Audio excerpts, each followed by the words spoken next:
ओहो हो, ये सेंट्रल गवर्नमेंट इतनी पापी होगी, योग का, आयुर्वेद का, भारतीय संस्कृति का, सन्यासी का विरोध करने में इसने कोई कसर नहीं छोड़ सकी।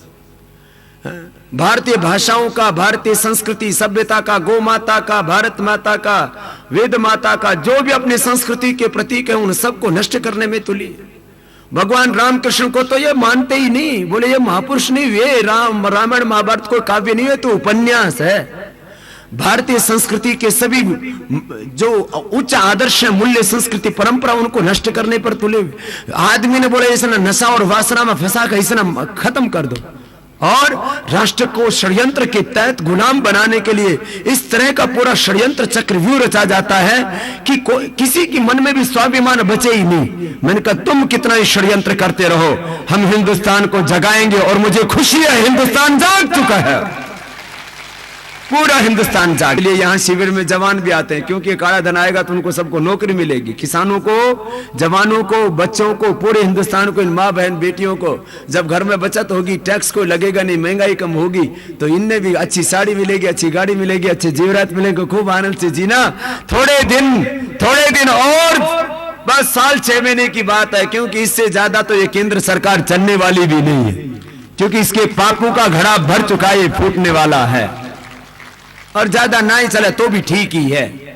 एक मेरे से बोले बाबा होगो के, अब बताइए कालो धन आओगो कैसे? मैंने कहा काला धन वापस लाने का एकमात्र अधिकार केंद्र सरकार के से, देश के अंदर है या बाहर है। करीब 300 लाख करोड़ रुपए तो अपने देश में सोनू है, इसमें ठीक ठाक लोगों के पास तो 40-50 हजार करोड़ का होगा ईमानदारी का, बाकी तो काला धन का पैसा सोना में लाग रहा है। अपने देश में सोनू कितना है? 1 लाख टन, जोर से तो बोलो। बाकी कीमत कितनी? 300 लाख करोड़। कितनी? जो तुम 2, 4, 5 तोड़ा जो सोना लेके आए ना ईमानदारी का, पैसे का, मेहनत के पैसे का, वो अलग है, वो तो तुम्हारा मेहनत। ये बाकी 1 लाख टन तो वही है काला पैसा को। जैसे गद्दाफी के पास आपने सुना ना 1400 टन सोना।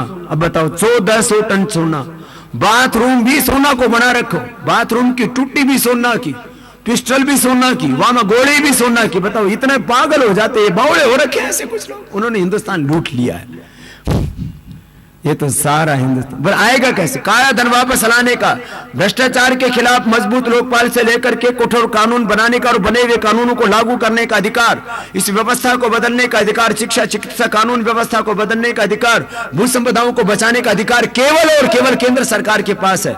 अब 2 ही रास्ते हैं, या तो जो हम कह रहे हैं उनको ये केंद्र सरकार करेगी, और नहीं करेगी तो गिरेगी, करेगी तो देश का भला होगा, गिरेगी तो देश का भला होगा। 543 लोग बैठते वहां संसद में, बड़ी पंचायत है वो, उसमें 300 लोग भी ठीक ठाक पहुंच गए तो हिंदुस्तान बच जाएगा। तो अब इस बार ऐसे ही लोगों को वहां पर भेजना है जो वहां बैठ करके देश को बेचे नहीं बल्कि देश को बचाएं, काला धन लाएं, भ्रष्टाचार मिटाएं। इतना सो काम है। और लाखों करोड़ लोग जाग गया, 300 आदमी उठे नहीं भेज सके, भेजेंगे, ये काम होगा बस। ये तो काले धन का समाधान बताया था, कपाल भाती कर ली हो ना। चलो।